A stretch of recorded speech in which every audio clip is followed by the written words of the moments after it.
my friends and my family. This is Trevor Chapman, modern-day man, entrepreneur, achiever, purveyor of the good life, student of life, marketer. After over 10 years in business, tens of millions of dollars, I've learned this one thing. There's too much noise. It takes tactics and strategy. You can't buy it, you earn it through experience.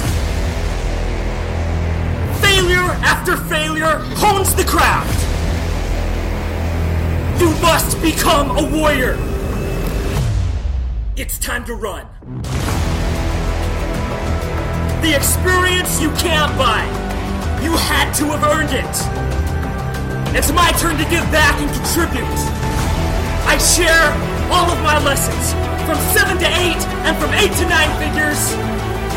We'll see if it goes from 9 to 10, but I'm gonna give it all to you. Consistency, persistence, dedication, vision, time, discipline, work.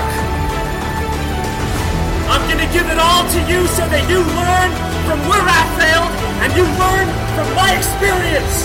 My brothers, this is your daily fuel. Hey, this is Trevor. I'm excited to be with you today. Thank you so much. There might be a little bit of wind on this. I apologize for that. But I'm standing in my backyard seeing this beautiful canyon right behind my house.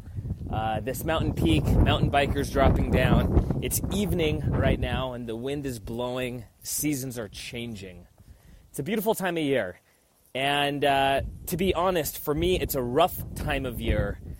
I traditionally don't exceptionally love fall and winter. Likely because I went to high school in Alaska, and it was like a perpetual fall/winter. But I am working on loving every season, regardless of how I intuitively want to feel. That's not really what the message is about today, but I think it's pertinent to everybody. Because while the winters of life are unavoidable, you will go through them, and without them you won't appreciate the summer, they can be viewed differently than potentially we are viewing them right now. Now, the topic of today's podcast is definitely about viewing things, and it's about viewing things that don't exist.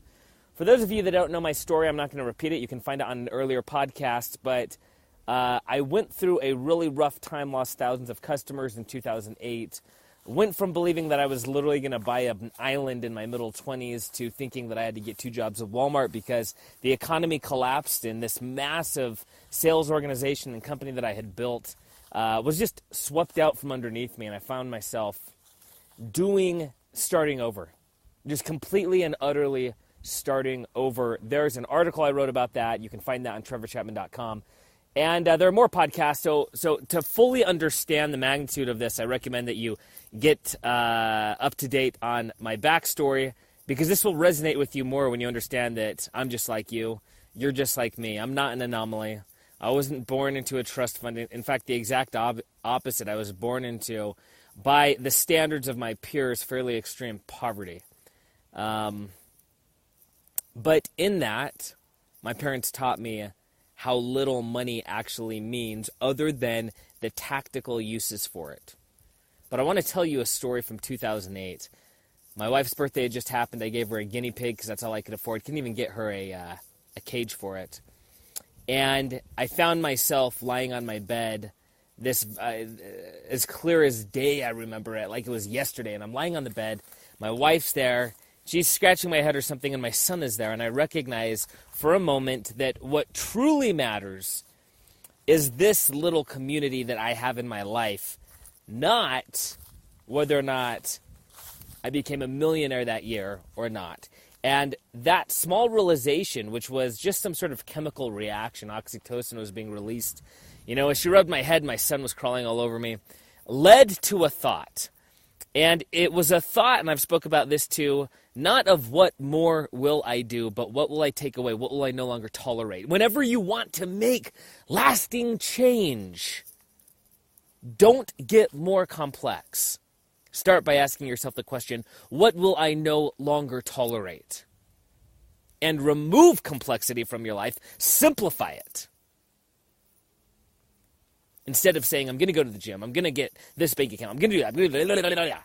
Don't do that. That hasn't worked till now, has it? And if it has, it's only been marginally effective. What will you no longer tolerate? But that train of thought eventually led me to my successes in the end of 2008, early 2009. At some point in time, I had seen a Cliff Bar bus drive by. And it was a little VW bus, and Cliff Bar was just, touring the U.S. or something like that. And I recognized that there was a big void in the market that I was in, of which I'm not going to talk about right now. Instead, I'm going to talk about just what occurred. I suddenly was filled with this vision that I could not kick out of my head, and it was 2 Greyhound buses from the 70s, totally tricked out, sponsored by all kinds of awesome people, and me going from college campus to college campus, recruiting and training people in these buses for other companies in my industry, because the hardest part of the door-to-door sales industry was recruiting the guys and then training a successful team. That was the crux of it all. And so in an attempt to stand out and not be the same guy walking around campus, I thought, I scratched my own itch.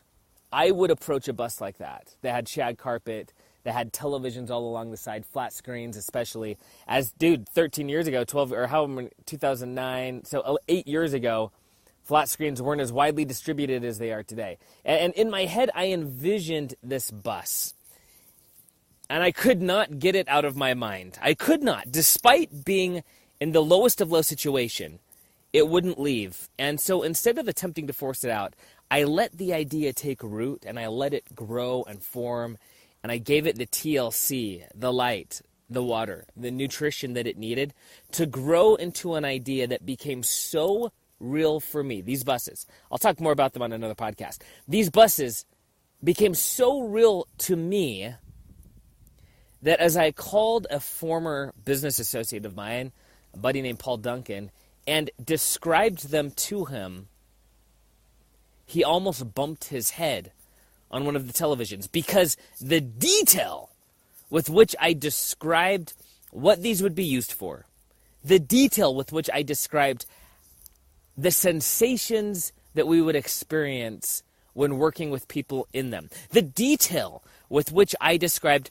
pulling into the largest pest control companies in the nation in these buses and then selling them our services, the detail with which I described how we would build them out was so magnificent that I too bumped my head on the top of the bus as I walked him through on the phone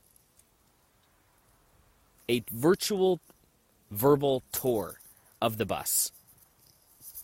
He mulled it over, and less than 2 weeks later, I went from living in Florida to living in California.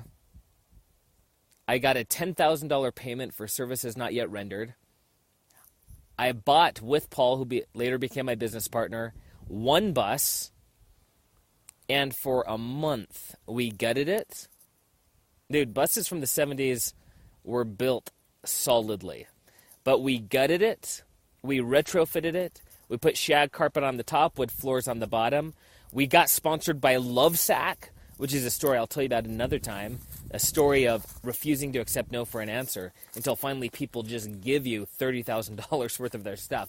We got sponsored by Lovesac, had arrangements with Red Bull, televisions all through them, and what those buses allowed us to do, what they allowed me to do, was have a win after a major loss. Eventually, we had these 2 buses. This is before the days of annotating YouTube videos, putting squares and circles on them. We had software built in the second bus so that we could virtually train these reps. In fact, the company was called TrainMyReps.com.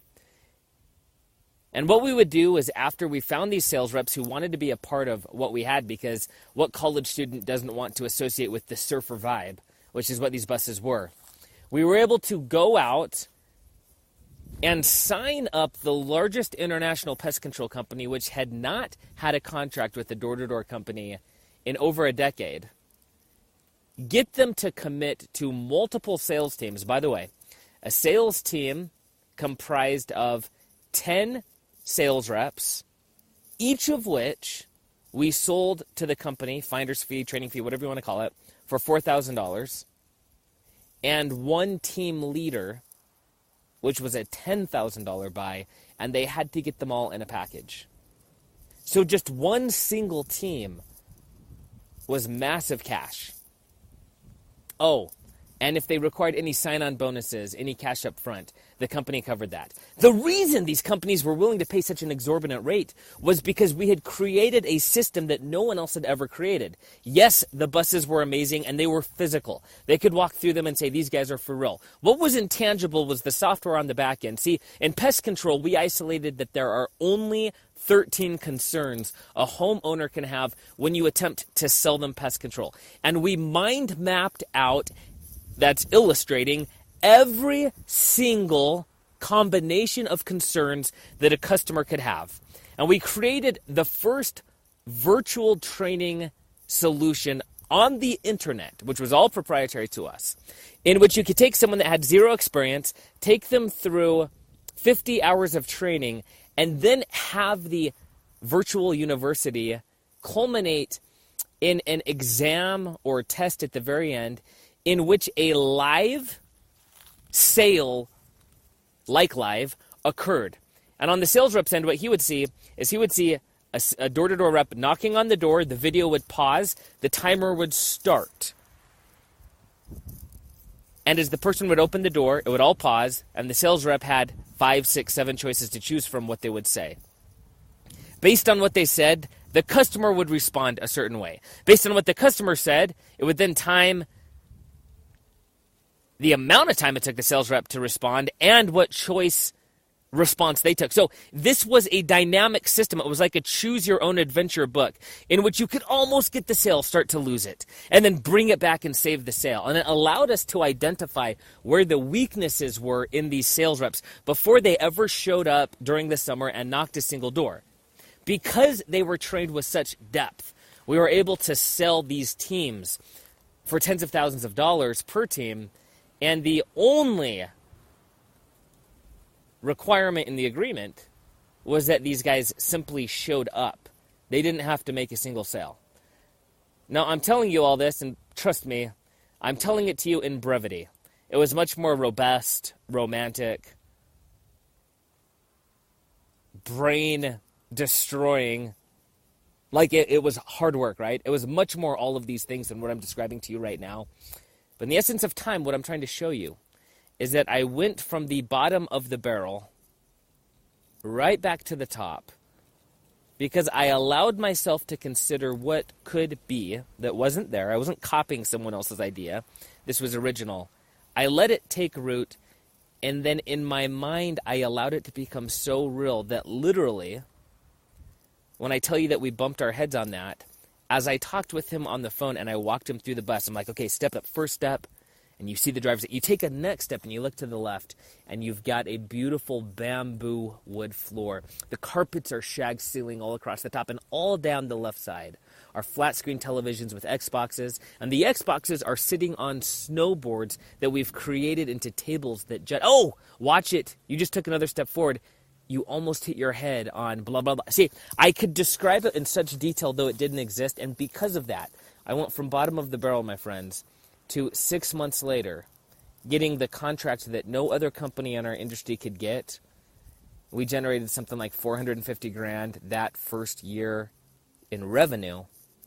From 0 to 450, 2 buses worth $250,000. My message to you is you can go from 0 to hero. You can do it. You can't skip the steps. We didn't hire someone to build those buses. Man, we were in there. We were in there every morning from 7 a.m. till 2, 3 a.m. at night working.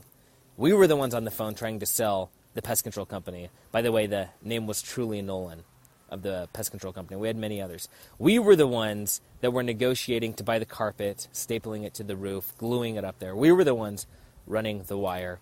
We were the ones creating the training system. We were the ones that drew out the mind map of every possible concern that a customer could have.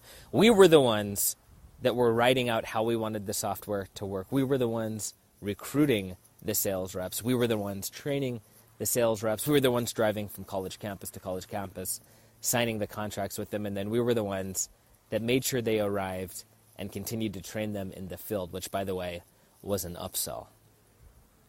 My message is, your life in 6 months can be dramatically different than it is today. What idea did you just have? Say it out loud. I apologize for not being as eloquent today as I usually am. I am incredibly sick right now.